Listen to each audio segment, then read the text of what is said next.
Good evening and a very warm welcome to you all. Thank you for joining us for another Wiltshire COVID-19 public update. My name is Kerry Tocock. I'm Head of Communications, Marketing and Events at Wiltshire Council. Before we get started, if you wish to see closed captions of our speakers' words this evening, please click on the CC button on the bottom right of the screen, and they should appear after 30 seconds or so. The system takes a little while to get warmed up. If you have any technical issues, they're usually solved by closing down the meeting link and then rejoining. You're welcome to submit a question to be answered using the chat function. We'll try and provide written replies in the chat, and our presenters will also verbally answer as many questions as they're able to during the session as well.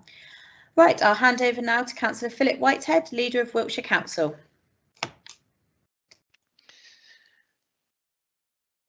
Thank you, Kerry. Good evening, everyone, and welcome to our 5th public update on COVID-19. I hope you're all doing well and keeping well during the continuing lockdown.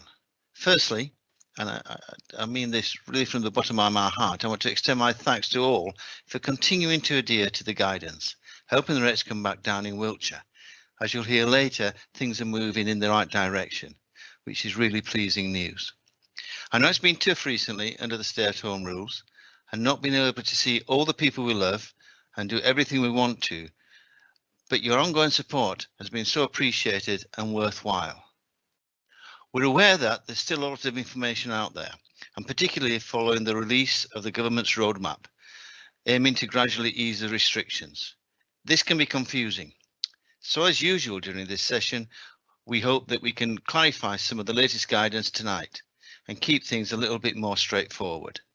We also understand that as the time gets closer to being able to do things again, it gets very tempting to break the rules a little bit early, and we ask you not to.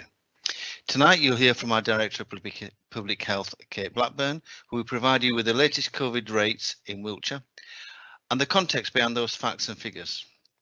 Kate will also provide an update on the current guidance and the latest on our rapid community testing programme.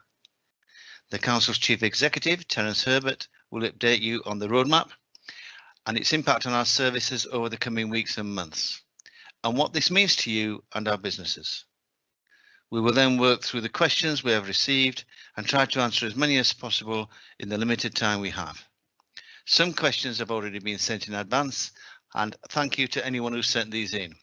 And we will also try to respond to any we receive tonight.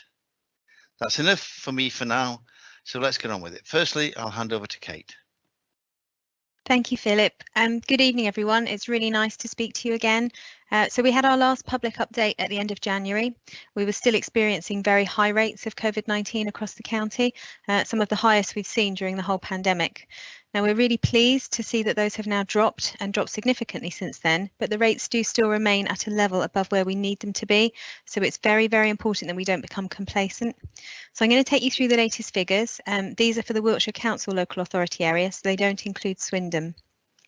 So as of 4 o'clock yesterday, in the last 7 days, there had been 390 new cases of COVID-19 in Wiltshire, and that compared to 506 in the previous week. So you can see that reduction. The current rate of cases per 100,000 population in Wiltshire in the last 7 days now stands at 78. Now that's below the national average of 101.6, and you can see that that figure is heading in the right direction. But to put that into a little more context, there was a time earlier in the pandemic, back in September, where if a figure was 15 to 20 per 100,000, that would be deemed a real concern. So the figure that we have is still very high, and we would like to see that come down a lot more. If we can just, thank you, on to the next slide. So you can see on this slide how our rate in Wiltshire has changed since the beginning of December. We saw that very rapid increase in all age groups in late December and into early January. And we saw a peak in Wiltshire in our case rate exactly 2 weeks after Christmas Day. The rate at that point was at 388 per 100,000. And we saw some incredibly high rates in our population aged about 20 to 29. Now, the decline that we have seen has been across all of our age ranges in our population and really has been a result of the lockdown measures. And with adherence to those measures of limiting the number of people you have contact with, social distancing and isolating if you have any symptoms of COVID, we really do hope to see this continue to drop. Now, in Wiltshire, there have been 757 registered deaths in total that included COVID-19 on the death certificate. That's up to the 12th of February reporting. Now that's very sadly an increase on 50 deaths compared to the same time the previous week. So Wiltshire has a mortality rate of 151 per 100,000 population. Now that's lower than the England rate of 207, but we mustn't ever become numb to these mortality figures. Every person who dies leaves loved ones behind, and our thoughts and very deepest sympathies continue to go out to everyone who has suffered a loss because of COVID. Now Terence is going to take you in a bit more detail through the roadmap shortly. But I just wanted to take this opportunity tonight to really reiterate that the current guidance still remains in place. You do still need to stay at home as much as possible. And if you do need to go out, you must wash your hands regularly, social distance, and wear a face covering where it's appropriate. I do welcome that there will be a phased easing of restrictions and that assessments will be made before moving on to that next step of the roadmap, and the route to a more normal way of life has been laid out. As the government has said, decisions will be made on data, not dates, and that will ensure informed decisions are made, and changes can be made to the plan schedule if required to keep that case rate as low as possible and allow the vaccination programme to roll out. So we of course all want things to go back to normal, but this virus has proven to be anything but predictable. And when things do start to open back up again, cases will inevitably rise. However, if it's done in a careful, phased way, then we will be in a good position to ensure we're all prepared and able to manage the virus. But in the meantime, please can I urge you to stick to the rules. As I said, virus rates are still relatively high, and we need people to play their part so that we don't see infection rates going in the wrong direction again. So I'm really pleased to say that we've also locally in Wiltshire begun to roll out the government's targeted rapid community testing programme. This is being done in partnership with the Department of Health and Social Care, and the programme is aimed specifically at symptom-free people employed at smaller businesses who cannot work from home. So a smaller business in this instance is those with 50 or less employees, and it's also aimed at those who work in private, non-maintained early years settings and childminders. So we now have testing sites up and running at Devizes Leisure Centre, Five Rivers Health and Wellbeing Centre in Salisbury, Monkton Park in Chippenham, and very soon we'll have another one opening at County Hall in Trowbridge. The reason we're aiming the programme at those specific groups is that they are not currently covered by any other mass testing programme. However, it was confirmed by government last week that staff in private early years settings will soon be able to get access to tests to take at home. Now, this is a really welcome development, as we know just how difficult it can be for staff in that sector to take time out to come to one of our centres. For now, though, they're very much welcome to continue to use one of our sites, and we really do hope it does prove useful for them. Now, over the weekend, the government also said that twice weekly testing using flat lateral flow tests will be extended to households with primary, secondary and college-age children and young people, including childcare and support bubbles, to help find more COVID-19 cases and break chains of transmission. Now, as you can imagine, things change quickly and at short notice at the moment, and we will let you know if our rapid testing sites will be involved in this work as soon as we have all the detail. We're well aware that the scope for our rapid test sites was likely to change, and we will of course keep you updated when they do. One thing is clear though, this is the way that government sees testing as an absolute key way to easing lockdown restrictions safely. So we have a page dedicated to community testing on our website, and we'll keep that as updated as possible with any latest developments. We are also very keen to introduce a click and collect service for home tests, as we think this will be much more convenient for people, particularly in a county the size of Wiltshire. So we have expressed an interest to government to roll that out in the county, and again we'll let you know how that transpires. I think the one thing I would like to add when we talk about community testing is that testing is a tool, and the key is that when you test positive, the isolation is absolutely critical. That's how we break those chains of transmission.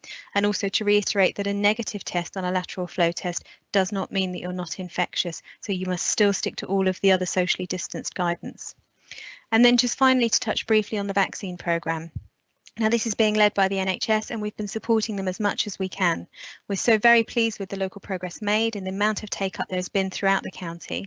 The NHS has said that the programme to vaccinate those in cohort 5, and that's people aged 65 and over, is almost complete across Bath, Swindon and Wiltshire. And really good progress is also being made on cohort 6, which is for those people between the ages of 16 and 65 with underlying health conditions. And that could be completed by the middle of next week. Now, there will always be people who require our assistance with vaccination in a different way, or those that come forward later on, but every effort is being made for them to get vaccinated in the best possible way. Across the whole of Bath, Swindon and Wiltshire, more than 300,000 jabs have been provided so far. And as a public health professional, it makes me incredibly proud to see so many people delighted to get the vaccine. Terence and I had the privilege of attending City Hall, the large vaccination site in Salisbury recently, as volunteers ourselves, and it was truly special and emotional to see the programme in action and the joy that it was bringing to people who were then receiving their vaccinations. As the programme moves on to more and more cohorts, I urge everyone to take up the offer of a vaccine, as it's proving to be very safe and extremely effective. And then finally, from me for now, I just wanted to reiterate my thanks for all of your support in helping to slow down the case numbers in the county. We know it's been a really tough slog this winter, but it does look like spring is bringing in some light in all senses of the word, and that's certainly good for our collective well-being. So I'll pass you over to Terence now. Thanks, Kate.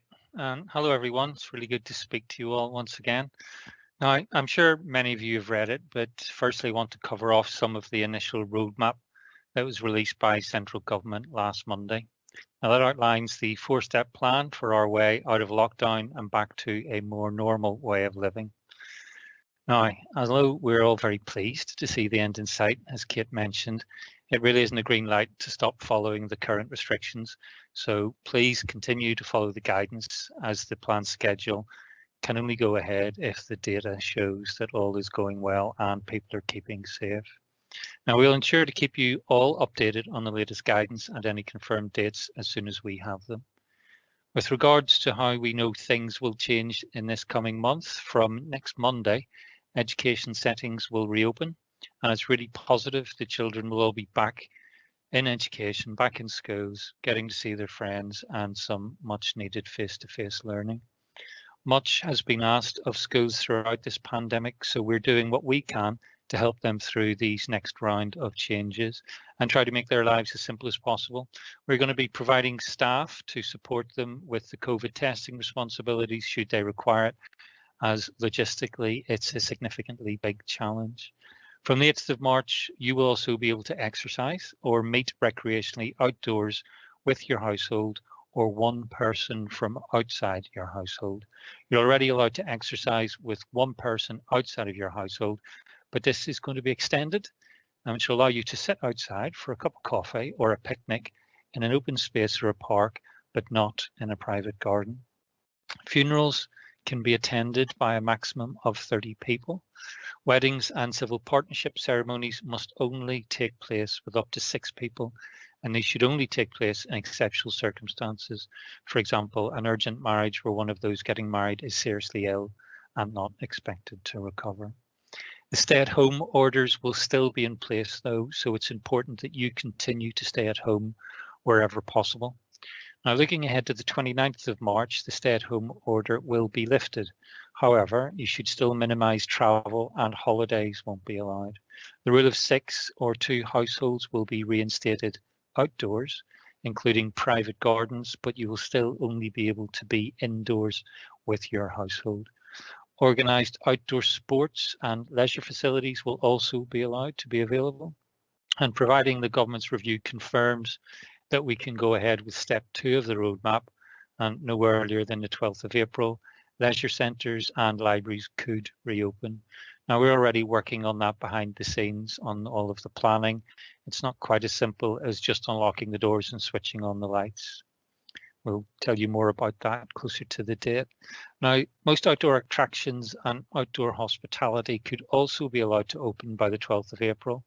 All retail as well as personal care businesses will be able to open, but in a COVID secure manner, and that will be a much needed boost to all of those who work in those sectors and of course for the local economy here in Wiltshire. At that date, funerals will still be allowed to have 30 attendees, and weddings, receptions and wakes will be able to have up to 15 attendees. Now, domestic overnight stays will also be permitted, such as in self-contained accommodation, and these must only be with your own household. But once again, to reiterate, the dates government have announced could change. Of course, given the circumstances, the majority of people will be keen to get back to normal as quickly as possible, but we do have to bear in mind that these timings could alter. And like with any roadmap, there may be some diversions and detours along the way. As we have throughout the pandemic, we are going to be working hard in the council with our own officers with residents, schools, businesses, care providers, and other sectors to ensure that they have what they need to get ready for the upcoming changes. Now, it's positive that the Chancellor is planning to announce further funding for businesses affected by COVID-19 in tomorrow's budget. We expect to find out more information on this funding, including guidance on eligible businesses and how much we'll be able to grant to support Wiltshire businesses in the next week or so. So far, our own economy teams worked hard to ensure businesses have been provided for during the pandemic, and we've allocated more than £126.4 million in government grants to our businesses, as well as the ongoing advice and support to help them keep open. We will share more information when we have it. To keep up to date with all business grants information, though, please sign up for our e-newsletter, which can be found on the business pages of our website.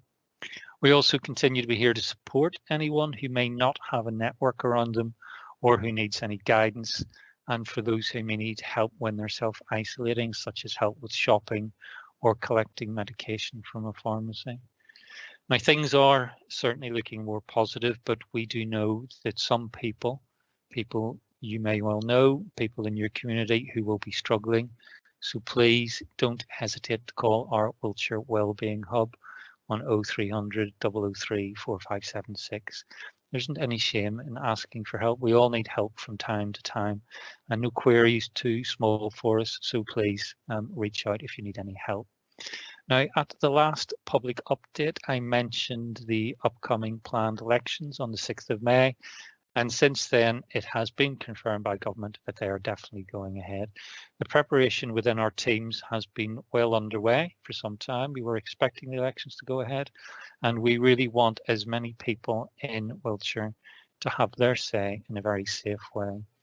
Now, I've asked this in every forum I've been in, and I'm going to ask it again. Please vote by post this year if you can.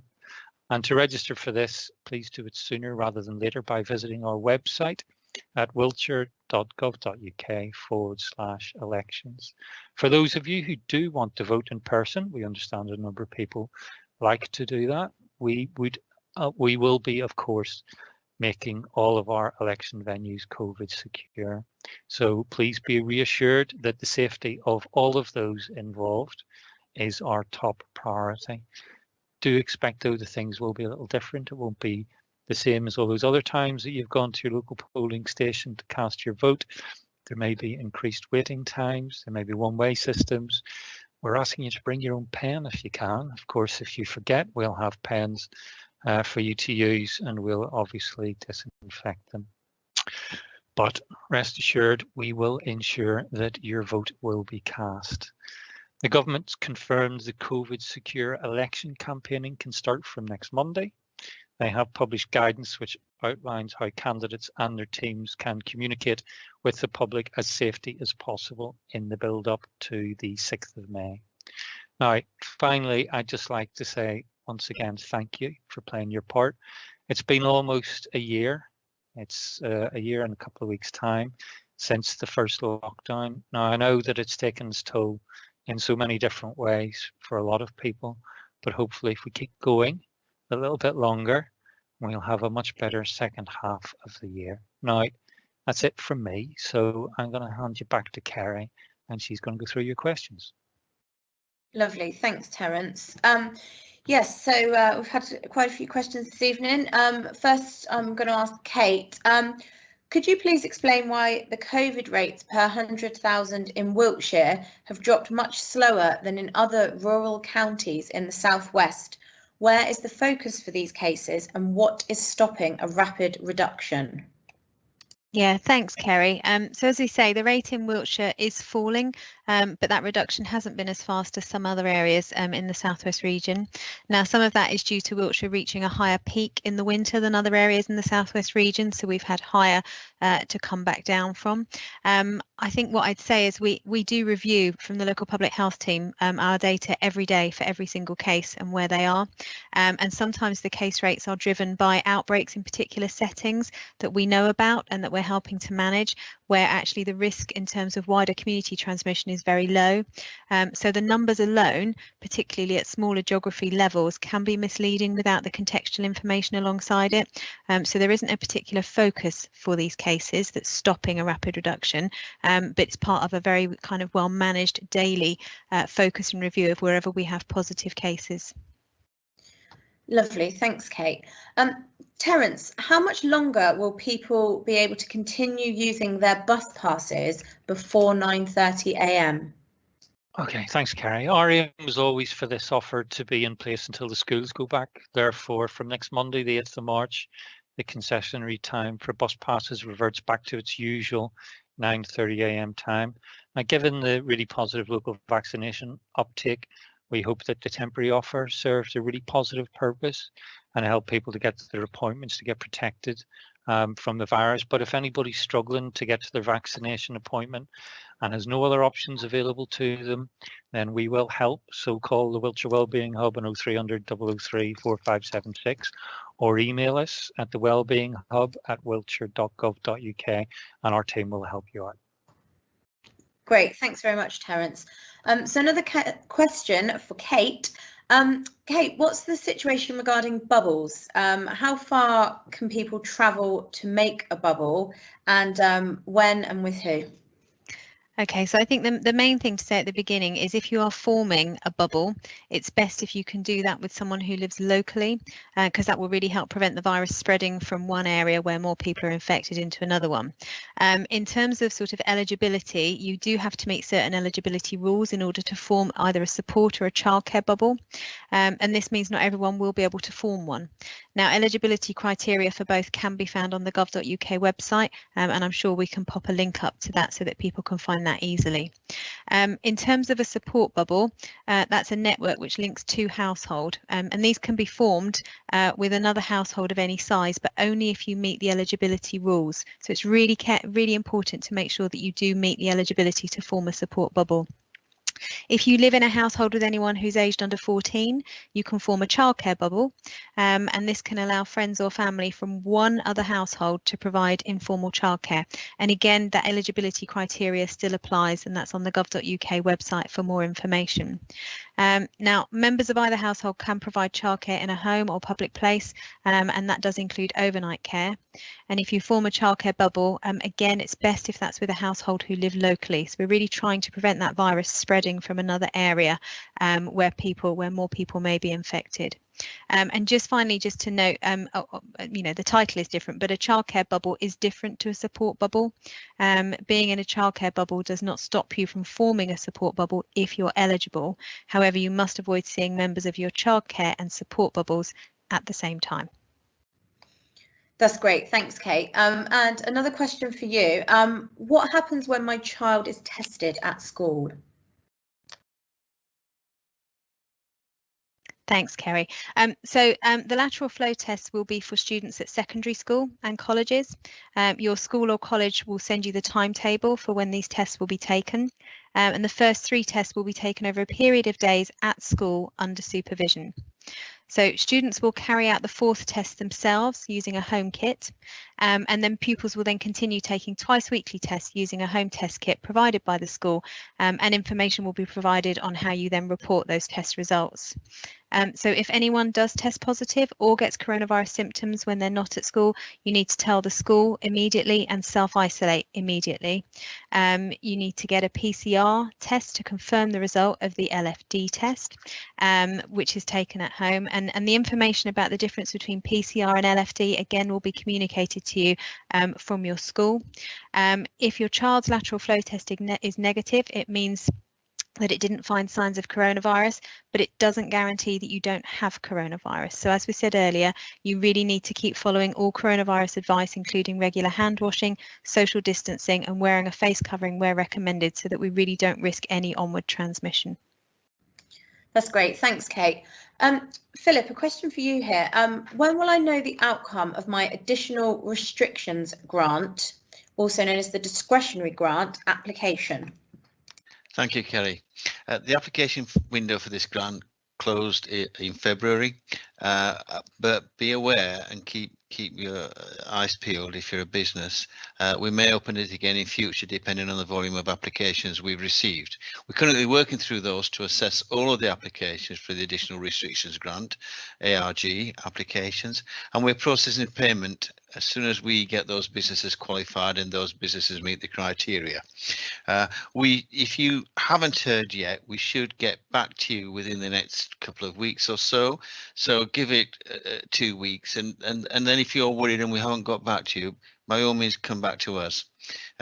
Or to keep up to date with all the business grants information, you can sign up to our business newsletter, and that sends with the details on our website, and that keeps you informed as to what grant is available and what is the timing around that grant, and what are we doing about it.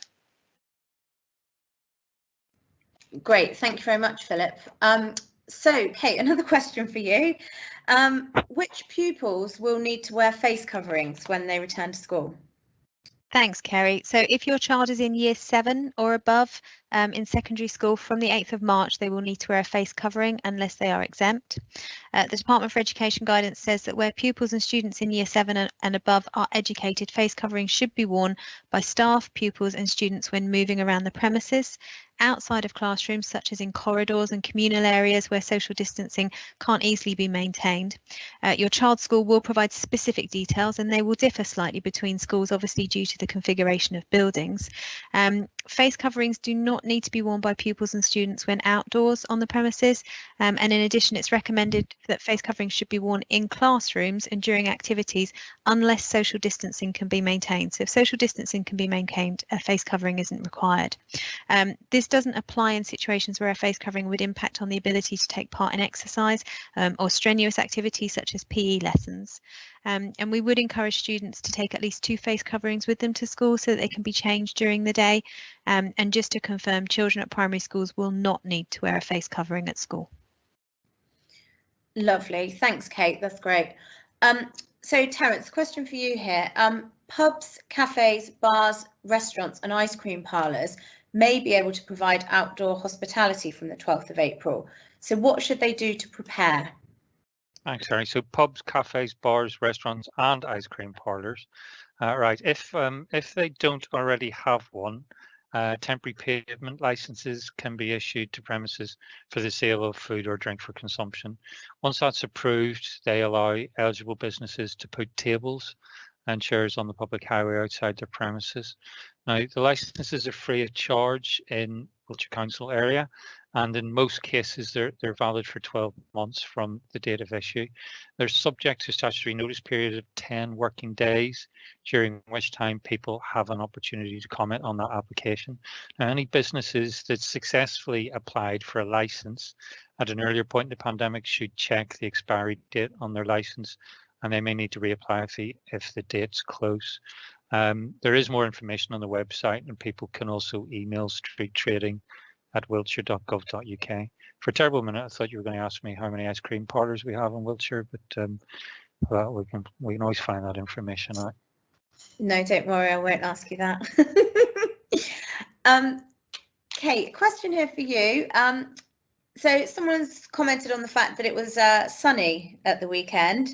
And they said there are a lot of groups out and about. So they said, do we think this is a worry, especially groups of young people who have yet to be vaccinated? Yeah, thanks, Kerry. So I think the risk of transmission, as we know, is lower outside, but it is still vitally important that people continue to socially distance and follow all the guidance. I think what we would say is that where you have concerns about large groups congregating, these should be reported to the police. And Philip, you'd like to come in there? Yeah, I'd just like to add to that. I think it will be very, very easy, especially with the sunshine and especially seeing that the vaccination programme is doing so well, to become complacent. And I do make a special request that we don't become complacent. And to follow on with the previous question, Wiltshire is a very, very big place. We don't all have to go to Avebury or Castle Combe or wherever, and because those places will be full. So, you know, I also ask you to use your imagination and think of somewhere that you know will not be full and still will allow you to get out into the fresh air, still allow you to enjoy the sunshine, and still allow you to social distance much more easily. And that takes the fear away as well, not just for yourself, but takes the fear away from other people. That's great. Thanks, Philip. You've gone on mute, Carrie. Thank you. That makes a change for me. Thanks, Terence. So the next question, if the government roadmap goes according to plan, will Wiltshire Council remove any current social distancing measures across Wiltshire towns after the 12th of June? So Terence, are you able to answer that one? Yeah, can do. So restrictions on social distancing can only be removed when certain conditions are met, and that they are set out in the roadmap. So it's not the 12th of June, it would be the 21st of June at the earliest, and that's the date at which everything gets opened back up and resembles to what we had before March 2020. So it depends, as has been pointed out by Philip and Kate earlier, adherence to the regulations and all of the requirements being met by government. And at that point, we would expect those social distancing restrictions to be lifted on the 21st of June if we all play our part. Lovely, thank you. And Kate, have the vaccines been fully tested? Yeah, so any vaccine that's been approved for use in the UK has gone through a rigorous testing process by the appropriate bodies and is safe for use. And again, I would urge everybody, when you are invited for your vaccination, please take up that opportunity. Lovely, thank you. The schools minister has said that tests and masks in schools are not compulsory. So can a child be sent home if they do not wear them, Terence? Some pupils are exempt and they're not expected to wear a face covering.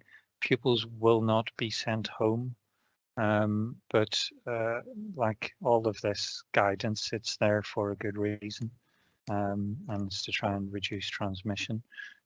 So I think the general consensus is let's adhere to this guidance. But no, if a child's sent to school, then they won't.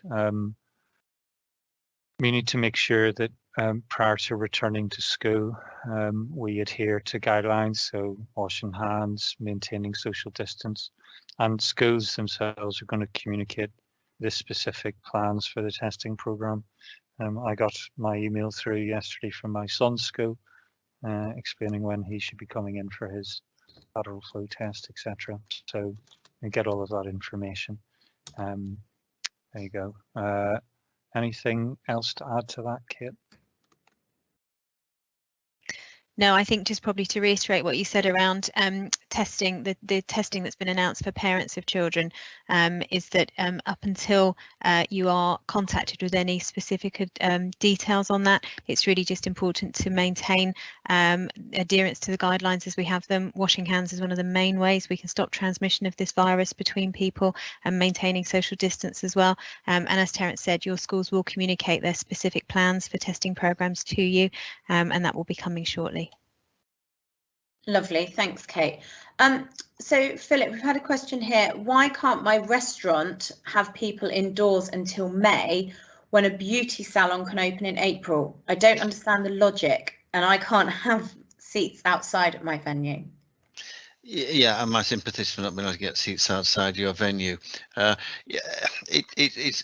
There's always conflicts and there's always complications in rules that are set for everybody. Unfortunately, it's above my pay grade, and government assess all the safety and easing of restrictions, taking account the advice from SAGE. So there's no option locally to alter the roadmap.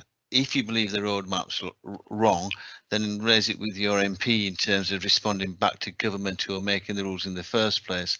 And I understand what you're saying, but I think what they're trying to do is such as beauty salons where you can maintain a mask and everything else, whereas a restaurant you're less likely to have a mask because you're eating.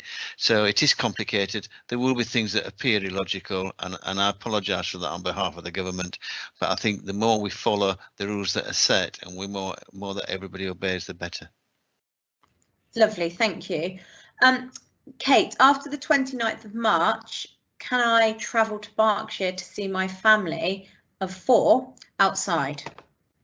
Okay, so the stay-at-home rule will end on the 29th of March, but many other restrictions will remain in place.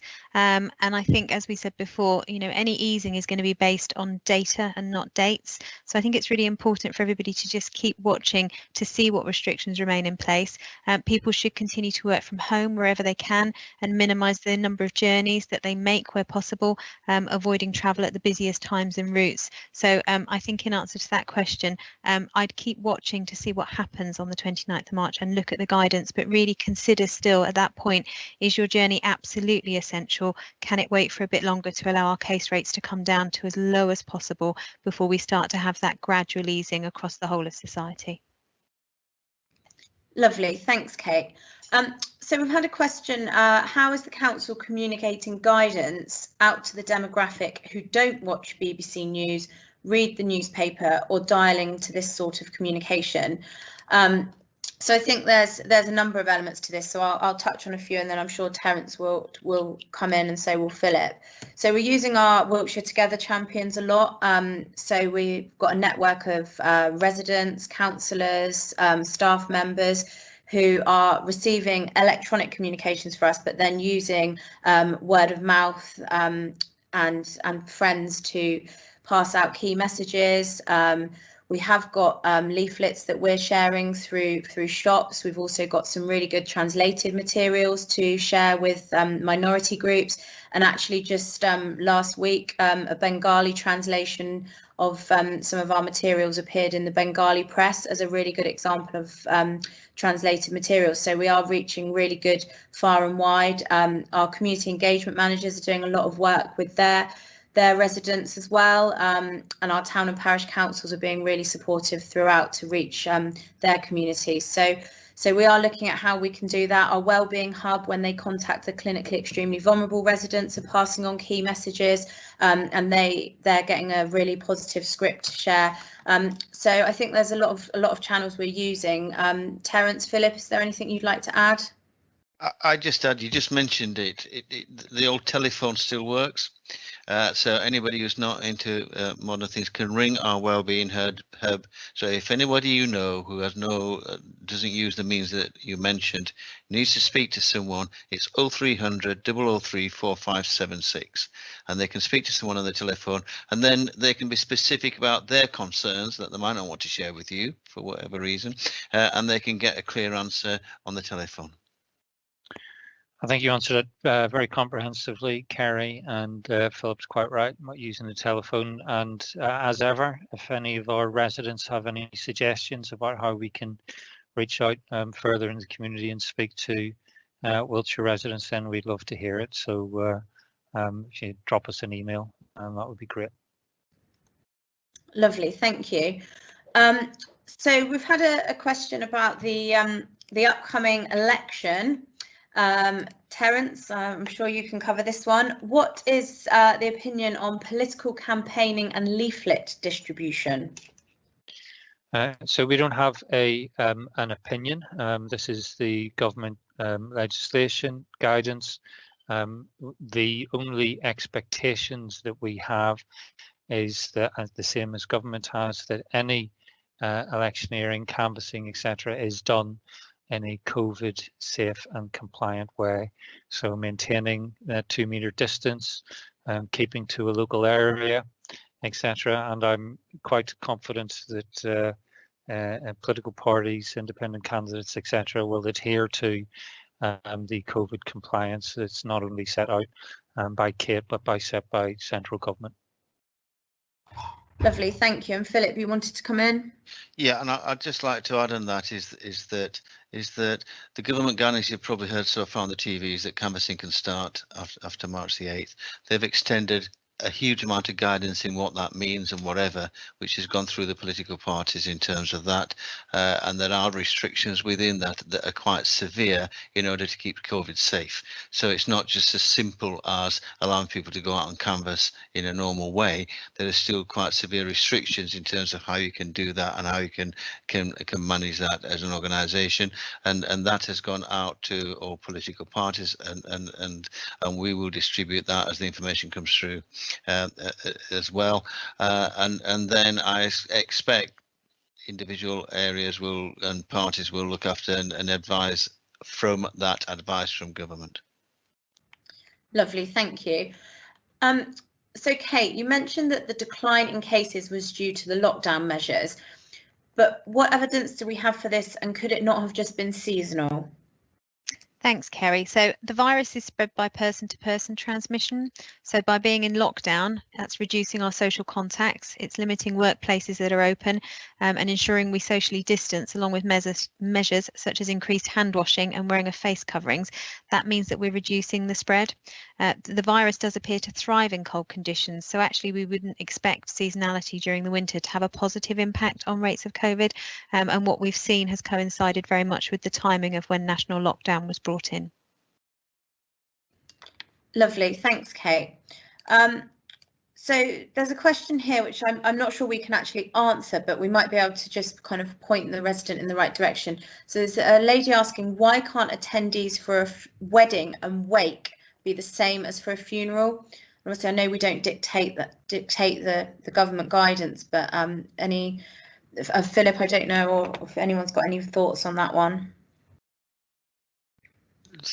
No, not particularly. I assume that this again is advice that comes from SAGE, and they will have looked at things like the movement at those places. So the movement at a wake or the movement at a wedding compared to the movement of people towards each other at a funeral, I assume there's a significant difference in that. So they will have looked into that and come to the conclusion that the movement at a wake and the movement at a wedding will be significantly closer than that at a funeral. And that it's easier to socially distance at a funeral, and that I'm just assuming this in terms of that, and that is advice come down from SAGE, and then that is converted to the guidelines. Great, thanks very much, Philip. Appreciate that. So that is all of the questions we've had this evening. So I will hand over to Philip for closing remarks. Thank you, everyone. Thank you. And thank you, everybody, in terms of asking questions. Thank you, anybody who's tuned in and joined us this evening. We are really pleased that things are looking more hopeful. I will be put a downer on it and say, please do not anticipate dates in the future in terms of doing things. The successful vaccine rollout is really helping as well, and starting to pave the way for the roadmap and the way out of lockdown. But I do think that way out of lockdown and the roadmap and the drop in infection was because of people's really good adherence to the rules over the last 2 months.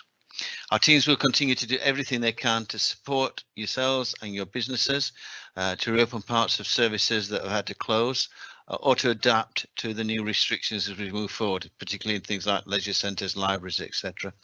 If you've got any feedback or comments about tonight's session, please email communications@wiltshire.gov.uk. A replay of this session will be on our YouTube channel from tomorrow, so please share it with anybody who might be interested. Don't forget, if you don't have a network around you and do need some support or guidance, or if you know someone who does, please don't hesitate to call our Wiltshire Wellbeing Hub on 0300 003 4576.